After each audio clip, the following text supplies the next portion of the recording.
good, YouTube? It's your girl Bofino1, bringing you guys yet another YouTube video. So many of you know, in order to get a job, a lot of times it's pending upon you passing a drug test. So recently, Amazon has dropped their drug testing and is endorsing legalization that would legalize cannabis nationally. Dave Clark, CEO, states, in quotes, "We've disqualified people from working at Amazon if they tested positive for marijuana use. However, given where the state laws are moving across the US, we've changed course." Close quotes.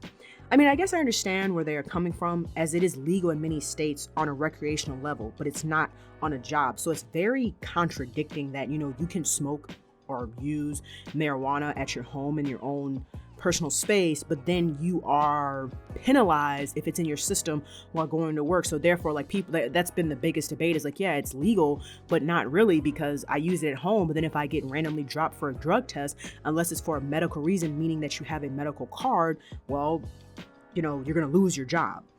The only thing I really have to say is, with a job like Amazon, where you have people driving vehicles and working with trucks, belts, etc., big machinery, don't you think that's a little dangerous, as marijuana impairs your reaction time?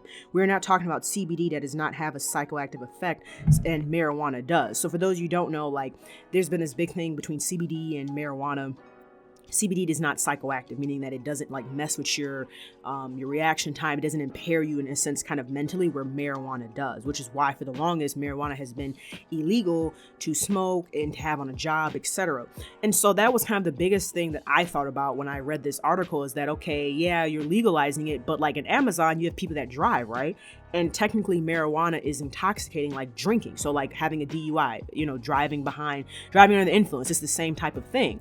So that's the only thing, is how are they going to judge that, or how are they going to measure that? That's my biggest thing. How are you going to be able to measure if somebody just got done smoking before they came into work, and now they might be impaired for the next hour and they're driving, delivering trucks? And then let's say an accident happens and you find marijuana in their system, then how does that work? So maybe there's a little bit more to this story that will come out of, like, oh, maybe these people that work, maybe they have a desk job, they can smoke marijuana, versus like drivers, they can't. It just seems a little generalized, and a lot of the jobs are not all the same at these companies.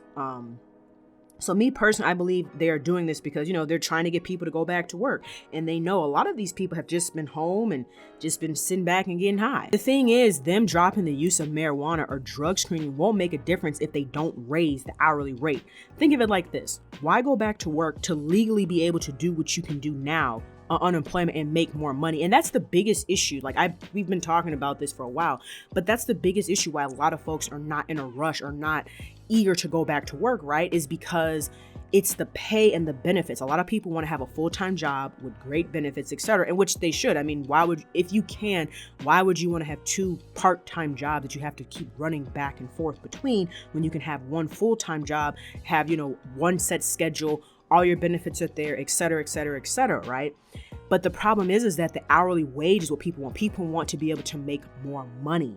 So them legalizing it or making it so people can come back to work, yes, that will, I think, encourage some people. But if the hourly rate is not where it needs to be, then it won't encourage people to come back to work. It will just keep people at home. And that's been the biggest thing, is a lot of people are saying that minimum wage is not a livable wage, which I understand, because when you think of the word minimum, you think of, okay, this is the bare minimum that you're making in order to live, essentially. And that's not the case, So let me know your guys' thoughts about this down below in the comment section.